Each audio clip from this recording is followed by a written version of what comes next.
नमस्कार। गांव धनाना, जिला सोनीपत, हरियाणा। वो शुभ दिन 8 सितंबर 1951 को इस पृथ्वी पर जगत के तारणहार, जगत गुरु, तत्वदर्शी संत रामपाल जी महाराज का गांव धनाना के इस पावन धरती पर अवतरण हुआ। दोस्तों, हम इस गांव धनाना की पावन धरती को पवित्र इसलिए कह रहे हैं कि गरीबदास जी महाराज जी ने अपनी अमृतमय वाणी में कहा है कि धन नगरी, धन भूमि, धन धन करणी, धन देश, धन करणी, धन कुल, धन जहां साधु परवेश। इस दास ने 17 फरवरी 1988 में परमात्मा की शरण मिली थी और उस दिन के बाद 6 वर्ष 1994 तक दास ने जेई के पद पर सर्विस की। काम करते, अपनी ड्यूटी करते करते भी हम भक्ति करते हैं। हमारा रूल यही है, काम भी करो, भगवान ना भूलो, बुराई छोड़ दो। लेकिन 1994 में परमात्मा ने आदेश दे दिए गुरु महाराज ने कि तू इस काम ने संभाल। अब गुरु की आज्ञा का अवहेलन करना भगत का काम नहीं होता। जो गुरु वचन पर डट गए कट गए फंद 84 के। भाई, जो गुरु वचन पर डट गए कट गए फंद 84 के। और उन्होंने अचानक मुझे बुलाकर पास बैठा लिया, कहने लगे आज से तू नाम दिया करेगा। और जितने भी वर्तमान संगत थी सबको कह दिया और सबको बता देना कि जो इसको गुरु नहीं मानेगा वो मेरा कुछ नहीं होगा। मेरे पसीने आ गए कि मैं तो 2 कौड़ी का जीव, एक मजदूर आदमी, और परमात्मा ये इतना बड़ी जो है ना, इतना बड़ा जिम्मेवारी का काम। और उनके पुराने पुराने भक्त निरे थे, लाल कपड़े पहन कर बाबा जी भी बन रहे थे, उनके साथ रहा करते। उनको सबको निकाल दिया था उनकी त्रुटियां देख जाकर। हमने नहीं पता था कि हो रहा है, क्या इनका मालिक का उद्देश्य है। जब वो 104-5 साल की उम्र थी उस महापुरुष की, हमारे पूज्य गुरुदेव की, और कहा मैं तेरे साथ रहूंगा। और तीसरा शब्द एक दिन कहा था कि रामपाल तेरे सब बराबर इस संसार में संत नहीं होगा, पूरे विश्व में तेरे बराबर संत नहीं होगा। अब इस दास का और संत का के मेल था। हम तो भगत थे, दास थे, भगवान की भक्ति करते थे, अपनी नौकरी भी करते थे, बच्चे भी पालते थे। अब कहते हैं साध वचन पलटे नहीं, चाहे पलट जावे ब्रह्मांड, उनका वचन नहीं पलट सकता। उन्हें जो कह दिया सो कह दिया। तो वही ये फल गया। नहीं, हमारी तो घर के ना सुने थे। शुरू में अकेला नाम ले रहा था, बालक भी, तो बालक छोटे थे, वो तो घर जैसे कहूँ था मान जाते, उनकी माँ नहीं माने, फिर मेरे माता पिता नहीं माने। अगले भाई पुरानी लाग कुकर छोड़ना, बड़े साके में पा आया। फिर परमात्मा से अर्ज करी, धीरे धीरे वो समझन लागे। ना सुनते तो भी बोले जानता बावड़े की तरह। तो धीरे क्यों कान न कैसे बंद करेंगे वहाँ बैठे हुए। तो ये ऐसा निर्मल ज्ञान है, एक बार अंदर का सुबह कैसी सिरंजा जानते काम करेगी दवाई। तो धीरे धीरे कान के माध्यम से ये दवाई भेजी जाती है। और आज देख लो, रंग ला दिया परमात्मा ने। उस परम पिता पूज्य गुरुदेव जी की शब्द शक्ति से सब काम चल रहा है। और कबीर परमेश्वर हमारे सिर पर रहते। तो परमात्मा उस दिन के बाद सन 1995 में इतने 21 साल के बाद इतने पाठ हम घर घर पाठ किया करते थे। 3 दिन पाठ करते थे और एक दिन पहले जाना पड़ता था। ये दास स्वयं सेवा करता था, घर घर जाके उनके सब जहाँ हमने पाठ करने का स्थान देखना होता था उसकी सफाई करते थे। कईयों का देख का कमरा होता बड़ा सा, उसी में पाठ भी करना, उसी में खाना भी बनाना, उसी में खाना भी उसी में, सोना भी उसी में। तो उस ढंग से अपनी सेटिंग कर लेते, हम इतनी जगह में पाठ कर लेंगे। तो मेरा जाना अति आवश्यक था उस समय, क्योंकि ये स्टार्ट था भक्ति का और स्टार्ट था इस 500 यज्ञ करने का। किसी को नहीं मालूम था, बच्चे थे सहयोग देने लगे। और धीरे धीरे फिर वो क्या हुआ कि इतने पाठ हो गए कि मुझे नौकरी, पहले तो क्या करता था, शुक्रवार को पाठ प्रारंभ किया, शुक्र शनि ड्यूटी करके सामने चले जाते, बृहस्पतिवार को, शुक्रवार को रात में तैयारी करते, शुक्रवार को शनिवार को अब पाठ प्रारंभ करके अपनी नौकरी पर चला जाता, फिर शाम ना आ लेता। शनिवार इतवार की छुट्टी हो जाती, काम चल रहा था। वो हफ्ते में हुए, फिर होने लगे डेली अब अफसर भी दुखी और मैं भी दुखी। तो फिर उस दिन रिजाइन कर दिया परमात्मा के नाम पर। 18 साल की नौकरी होगी थी मेरी। हालांकि कुछ और भी हमारे साथी कह रहे थे भाई अभी 2 साल और डट जाओ, आपकी पेंशन बन जाएगी। वाह भैया, पेंशन तो करा कितनी बार होगी। जो पेंशन ई बनेगी ना, या कद्दे नहीं बनी थी, या असंख्य जन्मों की पेंशन बन जाएगी। तो वो तो इस बात को नहीं समझे थे, उन्होंने तो मुझे मूर्ख ही समझा। और दास की सौभाग्य था कि मुझे नौकरी या मजदूरी मिल गई भगवान की और उसकी पुण्यात्माओं को दलदल से निकालने की। कहते आत्म प्राण उद्धार ही ऐसा धर्म नहीं और। धर्म तो और भी है, दान करते हैं, भूखों को भोजन देते हैं, ऐसा है कि सहाय करते हैं, लेकिन जो आत्म प्राण उद्धारी ऐसा धर्म नहीं और।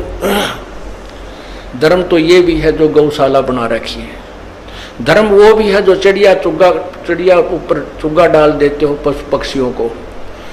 वो भी विकलांगों के जो ऑपरेशन वगैरह कराए जा रहे हैं वो भी धर्म है। अनाथ आश्रम है वो भी धर्म है। लेकिन जो आज गऊ हैं उनकी सेवा कर रहे हैं, अच्छी है, क्योंकि कोई भी प्राणी है, चाहे भैंस है, पशु है, कोई किसी प्रकार का, सबकी सेवा हमने इसी दृष्टिकोण से करनी चाहिए, क्योंकि सब में एक जैसा जीव है, वो भी धर्म है। लेकिन अब तो वो आज वो गाय है, आज कोई भैंस है, और जन्म होने के बाद फिर वो सूअर की जूनी में जा सकती है। उस बीमारी तो कौन छुटाएगा उसको। तो ये ज्ञान, ये भक्ति, ये आत्मा इस जीव को उद्धार करेगी। वो फिर 84 लाख योनियों में नहीं जाएगा, या तो मनुष्य शरीर होगा, नहीं सतलोक चला जाएगा। तो कहते हैं आत्म प्राण उद्धारी ऐसा धर्म नहीं और।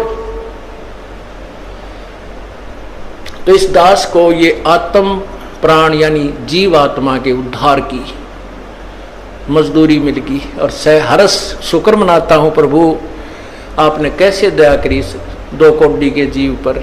और ऐसे निर्मल भगवान की महिमा, ओए होए होए, जिसके नाम लेते हैं रूंग रूंग खड़े हो जाते हैं। उसके बाद परमात्मा की ऐसी महिमा हुई, अब मुझे इतनी खुशी होती है। कैसा निर्मल समाज तैयार हो रहा है। बीड़ी, शराब, मांस, तम्बाकू, उसको देखकर भी राजी नहीं है। अब ये पुण्यात्मा दोनों हाथों दान करते हैं, और हम पहले लूटन पर लगे रहा करते थे, पाप बढ़ाते थे। ये माया साथ नहीं जानी थी कि इतना नरक इकट्ठा कर रहे थे।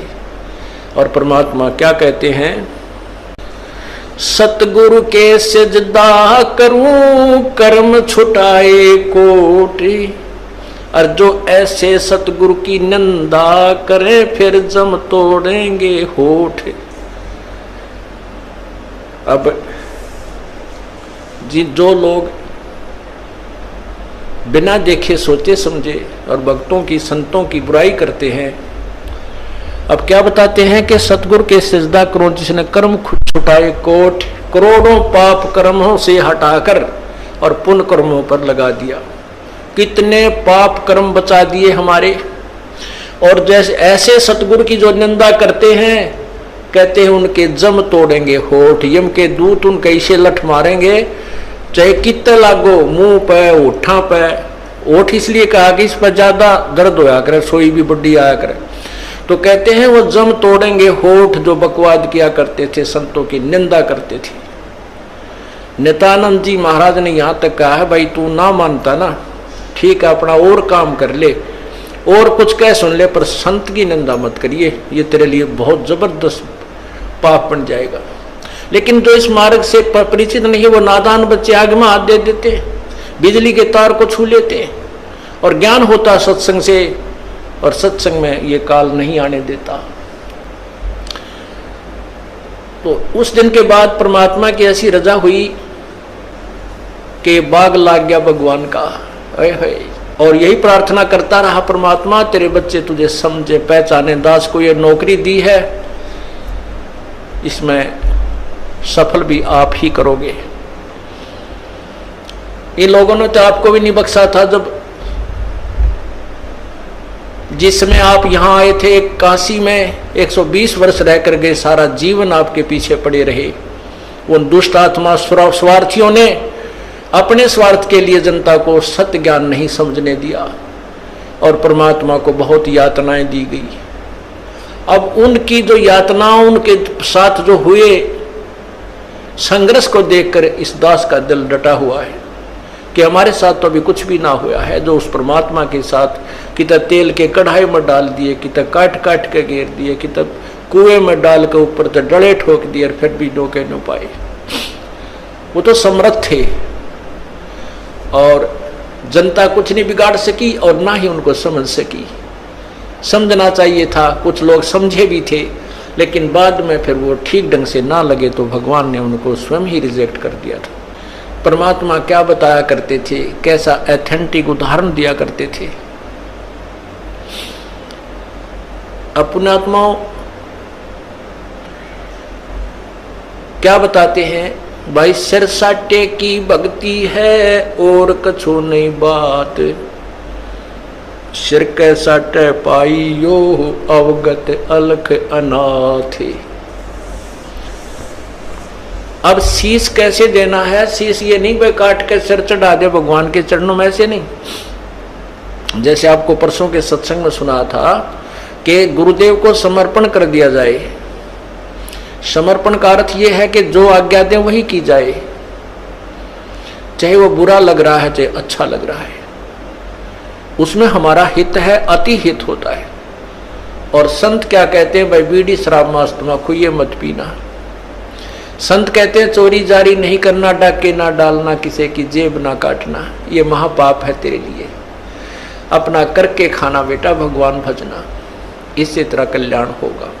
और हम यही वचन नहीं मानेंगे तो फिर यहाँ स्कूल में आने की आवश्यकता क्या, इस विद्यालय में सत्संग में आने की आवश्यकता क्या। हम गलतियां भी गलती पे गलती करते रहे और फिर सत्संग में भी आ रहे हैं तो वो फेल हो जाएंगे विद्यार्थी, वो पास नहीं हो पाएंगे।